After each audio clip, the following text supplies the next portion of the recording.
कुछ जीतें राजा को महान बना देती हैं, लेकिन एक जीत अशोक को इंसान बना गई। इतिहास के पन्नों में उन्हें अशोक महान कहा जाता है, लेकिन महानता उनकी जीतों में नहीं बल्कि उनकी तलवार छोड़ने में थी। Hello everyone, welcome to Mastura classes. आज की इस वीडियो में हम कवर करने वाले हैं 6th क्लास की एनसीईआरटी का 7th चैप्टर। इस चैप्टर का नाम है अशोक, एक अनोखा सम्राट जिसने युद्ध का त्याग किया। तो दोस्तों चलिए स्टार्ट करते हैं अपना चैप्टर। मौर्य साम्राज्य और अशोक का आरंभ। अशोक मौर्य वंश के तीसरे सम्राट थे।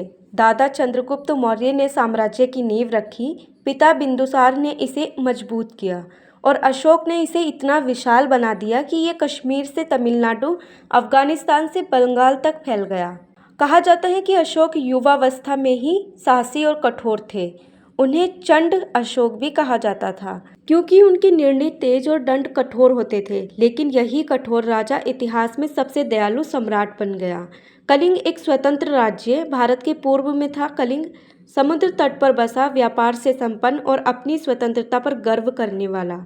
कलिंग मौर्य साम्राज्य के अधीन नहीं था। अशोक के साम्राज्य के लिए कलिंग न सिर्फ आर्थिक दृष्टि से महत्वपूर्ण था बल्कि राजनीतिक रूप से भी, क्योंकि वहां से समुद्री व्यापार और दक्षिण पूर्व एशिया का मार्ग खुलता था। कलिंग युद्ध 261 ईसा पूर्व। अशोक ने कलिंग को अपने साम्राज्य में मिलाने का निर्णय लिया और फिर हुआ इतिहास का सबसे रक्त-जनित युद्ध। समुद्र किनारे के मैदानों में हजारों सैनिक आमने सामने थे। घोड़ों की टापों, हाथियों की चिंगाड़ और तलवारों के टकराहट से आसमान गूंज रहा था। युद्ध कई दिनों तक चला। अंत में कलिंग हार गया, लेकिन इस जीत की कीमत थी 1 लाख लोग मारे गए, 1.5 लाख बंद बनाए गए और न जाने कितने घायल हुए। परिवर्तन का क्षण। जीत के बाद अशोक जब युद्ध भूमि का निरीक्षण कर रहे थे तो उन्होंने जो देखा वो उनकी आत्मा को चीर गया। लाशों से भरी धरती, जख्मी और बेसहारा बच्चे, रोती हुई औरतें और राख में बदल चुके गांव। उस पल अशोक के मन में एक बिजली सी गूंजी, क्या मैं सच में विजेता हूँ या मैं सबसे बड़ा हत्यारा हूँ? यह सवाल उनकी जिंदगी का मोड़ बन गया। तलवार से धम्म की ओर अशोक ने संकल्प लिया। अब उनका सबसे बड़ा युद्ध होगा, धम्म का युद्ध। उन्होंने बौद्ध धर्म अपनाया और करुणा, अहिंसा, सत्य और समानता को अपनी नीतियों का आधार बनाया।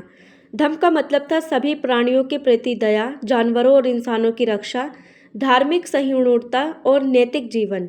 अशोक के धम्म के कार्य, अभिलेख और शिलालेख, पत्थरों और स्तंभों पर खुदवाए गए संदेश, जिनमें जनता के लिए उपदेश और नीतियां लिखी थी। जन कल्याण, सड़कों के किनारे पेड़ लगवाना, कुएं और सराय बनवाना, यात्रियों और जानवरों के लिए विश्राम स्थल, अंतर्राष्ट्रीय शांति। बौद्ध भिक्षुओं को श्रीलंका, म्यांमार, नेपाल, अफगानिस्तान और यहाँ तक कि ग्रीस तक भेजा ताकि धम्म का संदेश फैले।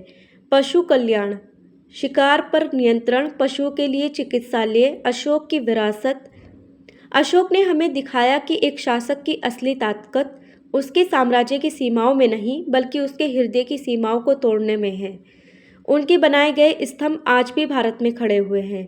सारनाथ का सिंह स्तंभ आज हमारे राष्ट्रीय प्रतीक का हिस्सा है। इतिहास का सबक। आज 2000 साल बाद भी जब हम युद्ध और हिंसा की खबरें सुनते हैं तो अशोक की कहानी हमें याद दिलाती है कि असली महानता तलवार उठाने में नहीं बल्कि तलवार छोड़ने में है।